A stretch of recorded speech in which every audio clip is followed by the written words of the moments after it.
నమస్తే. రాష్ట్ర ప్రభుత్వానికి రైతు బంధు పథకం అనేది సవాల్గా మారింది.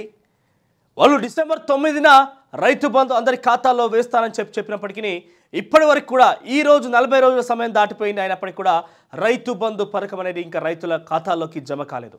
అయితే ఇది ఒక ఆన్గోయింగ్ ప్రాజెక్ట్. 2018లో తర్వాత ఈ యొక్క పథకాన్ని ప్రారంభించినటువంటి రాష్ట్ర ప్రభుత్వం పూర్తి స్థాయిలో క్షేత్రస్థాయిలో ప్రజల్లో చాలా బలంగా రైతు బంధు పథకాన్ని కూడా ఇంప్లిమెంట్ చేస్తూ నెలకు సంవత్సరానికి 10,000 రూపాయల చొప్పున ఇస్తూ వస్తుంది. అయితే ఈ యొక్క రైతు బంధు పథకాన్ని కాస్త రైతు భరోసాగా మార్చి 15,000 రూపాయల చొప్పున ఇస్తామంటూ కూడా ఇప్పుడు ఏర్పడినటువంటి కాంగ్రెస్ పార్టీ గతంలో హామీ ఇచ్చింది. అయితే ఈ 15,000 రూపాయల పథకానికి సంబంధించి చేయుత రైతు భరోసాకు సంబంధించి ఇప్పట్లో ఇంప్లిమెంట్ చేయలేం. ఇప్పటికే యాసంగి పంటకు సంబంధించి క్షేత్రస్థాయిలో రైతులు మొత్తం కూడా వెళ్తున్న నేపథ్యంలో ఇప్పుడు ఇంప్లిమెంట్ చేయడం చాలా కష్టంగా మారుతుందని చెప్పిన నేపథ్యంలో ఈ 15,000 రూపాయలు ఇప్పట్లో ఇవ్వలేము, కానీ పాత పద్ధతిలోనే 10,000 రూపాయలు ఇస్తామని కూడా రైతులకు చెప్పింది. అయినప్పటికీ ఆ 10,000 రూపాయలు జమ చేయడంలో కూడా కాస్త సవాల్గా మారింది ప్రభుత్వానికి. అయితే ఎన్నికల నేపథ్యంలోనే రాష్ట్ర వ్యాప్తంగా ఒక విడత రైతు బంధు సంవత్సరానికి 2 విడతలుగా ఈ రైతు బంధు పథకాన్ని రాష్ట్ర ప్రభుత్వం ఇస్తుంది. అయితే ఒక విడతకు గాను 7,500 కోట్ల రూపాయలు సుమారుగా ఖర్చు అవుతుంది. అయితే ఈ 7,500 కోట్ల రూపాయలకు సంబంధించి పూర్తి స్థాయిలో గతంలోనే ఎన్నికల నేపథ్యంలోనే ఇచ్చేందుకు రాష్ట్ర ప్రభుత్వం సిద్ధమైంది బీఆర్ఎస్ పార్టీ. కానీ ఎలక్షన్ కమిషన్ యొక్క పర్మిషన్ కూడా తీసుకుంది. అయినప్పటికీ చివరి నిమిషంలో హరీష్ రావు వ్యాఖ్యల కారణంగా రైతు బంధు నిలిపిపోవడం మనం చూసినాం. మరి ఆ డబ్బులు ఏమైపోయినాయి? ట్రెజర్లో నిధులు జమ చేసినటువంటి 7,500 రూపాయలు ఏమైపోయినాయని అడిగితే 7,500 కోట్లు ఏమైనా అని ప్రశ్నించినప్పుడు ఈ 7,500 కోట్లని పక్కదారి పట్టించారు. కాంట్రాక్టర్లకు బిల్లుకి సంబంధించి బీఆర్ఎస్ పార్టీలకు సంబంధించినటువంటి కాంట్రాక్టర్లకి నిధుల మరలింపు జరిగింది. వాళ్ళకి చెల్లించాల్సిన బిల్లు చెల్లించడం జరిగింది. ఇప్పుడు కూడా ఆ 7,500 కోట్లని మాయం చేశారు, మటుమాయం చేసేసారు. మరి కొత్తగా ఏర్పడినటువంటి ఈ ప్రభుత్వంలో రైతు బంధు విషయాలకు వస్తే అనేక ఒడిదుడుకులు ఎదుర్కొన్న పరిస్థితి సవాల్గా మారింది. రైతు బంధు విషయంలో కాంగ్రెస్ ప్రభుత్వం తొందరలోనే వ్యతిరేకతను కనబరుస్తూ వస్తున్నారు రైతుల నుంచి.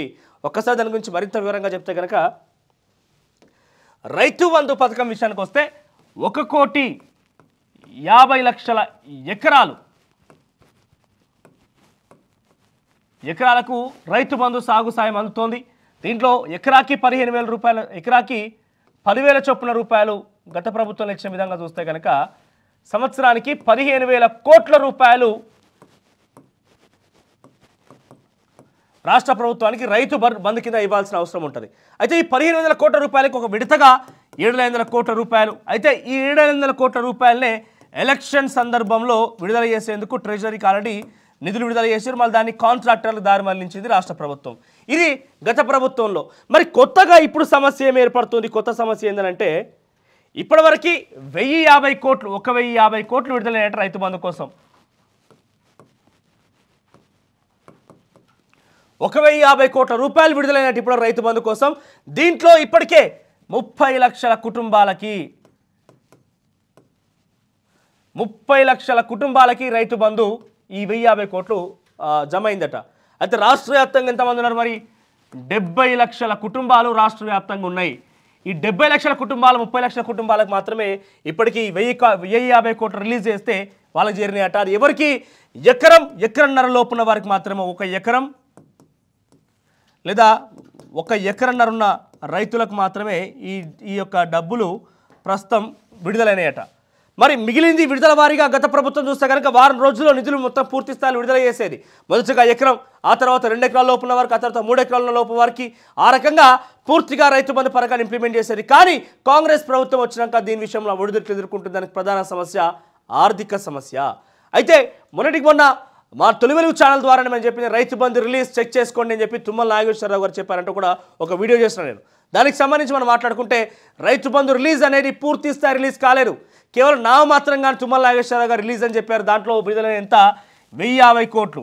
అంటే 7,500 కోట్లకు ఒక విడతకు అవసరం పడితే 1,050 కోట్లు రిలీజ్ అయితే ఇంకా సుమారుగా ఎన్ని చేయాల్సి ఉంది? సుమారుగా 6,000 కోట్ల రూపాయలు నిధులు విడుదల చేయాల్సి ఉన్నది.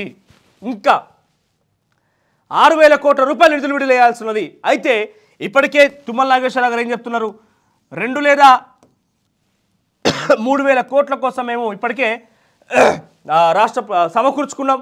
2 లేదా 3,000 కోట్లు 3,000 కోట్లు మేము సమకూర్చుకున్నామని చెప్తున్నారు. అంటే ఇంకా 6,000 కోట్లు కావాల్సిన నేపథ్యంలో 2 లేదా 3,000 కోట్లు అంటే ఇంకా ఎవరికి 2 ఎకరాలు లేదా 3 ఎకరాల లోపున్న వారికి మాత్రమే ఈ రైతు బంధు సాయం అనేది అందుతుంది.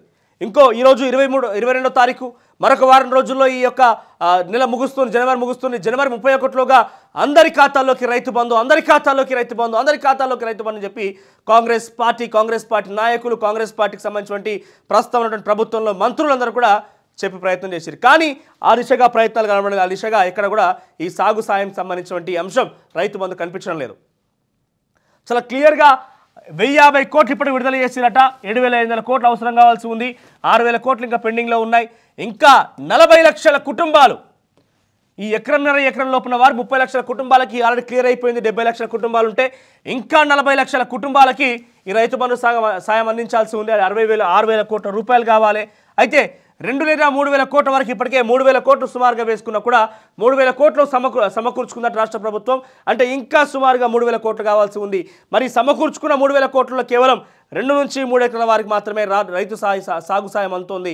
ఈరోజు జనవరి 22 తారీఖు మరొక వారం రోజుల్లో ఈ యొక్క నెల మొత్తం కూడా పూర్తి కాబోతుంది. అంటే ఇక్కడే మొదటిగా కాంగ్రెస్ ప్రభుత్వాన్ని వ్యతిరేకత కనబరుస్తూ వచ్చింది. ఈ వ్యతిరేకత మరింత తీవ్రతరం దాల్చే అవకాశం కూడా ఉన్నది. అయితే ఇప్పటికే ఈరోజు జనవరి 22 యాసంగి పంటకు సంబంధించి క్షేత్రస్థాయి రైతులందరూ కూడా ఇప్పటికే పంటలు వేసుకున్న పరిస్థితి. సగానికి పైగా 70% వరకు కూడా రైతులు పూర్తిగా ఇప్పటికే పంట వేసుకున్నారు. ఒక్కో ఎకరానికి యావరేజ్గా 20 నుంచి 25 వేల ఖర్చు వస్తుంది. సో వీళ్ళు ఇచ్చేటువంటి సాగు సాయం 5,000 రూపాయలు కేవలం వాళ్ళకు ఒక సహాయం మాత్రమే. సో ఈ సహాయం కూడా లేకపోవడంతో ఏమైపోయింది, వీళ్ళంతా కూడా బ్యాంకుల చుట్టూ తిరిగి బ్యాంకు లోన్ల కోసమో అధిక వడ్డీతో ఉన్నటువంటి దళారుల దగ్గరకో రకరకాల దగ్గరికి వెళ్ళి వాళ్ళు పెట్టుబడి సాయం తీసుకోవాల్సిన పరిస్థితి ఏర్పడ్డది. పైపెచ్చు ఇరిగేషన్ ప్రాజెక్టులలో కొంత అంటే ఇంకా పూర్తి స్థాయి గవర్నమెంట్ కూడా మెయింటెనెన్స్ తీసుకోకపోవడం, వాళ్ళ దగ్గర నుంచి పూర్తి స్థాయి అండర్టేకింగ్ చేయకపోవడంతో అంటే గత ప్రభుత్వం జరిగిన తప్పిదాలను సరిదిద్దడం వల్ల కేవలం కాలయాపన జరుగుతుంది తప్ప భవిష్యత్తు కార్యాచరణకు సంబంధించి రూపొందించేటువంటి విషయంలో కాస్త వెనుకడుగు వేయడంతో ఇరిగేషన్ ప్రాజెక్టుల విషయంలో కూడా ఇరిగేషన్ అంటే వాటర్ సప్లై విషయం కూడా సాగు సాయం విషయంలో కూడా సాగుకు సంబంధించి నీటి సరఫరా విషయంలో కూడా కాస్త వెనుకడుగు వేస్తున్న నేపథ్యంలో అది కూడా ఒక రకంగా రైతులకు ఇబ్బందికర అంశంగానే మారింది.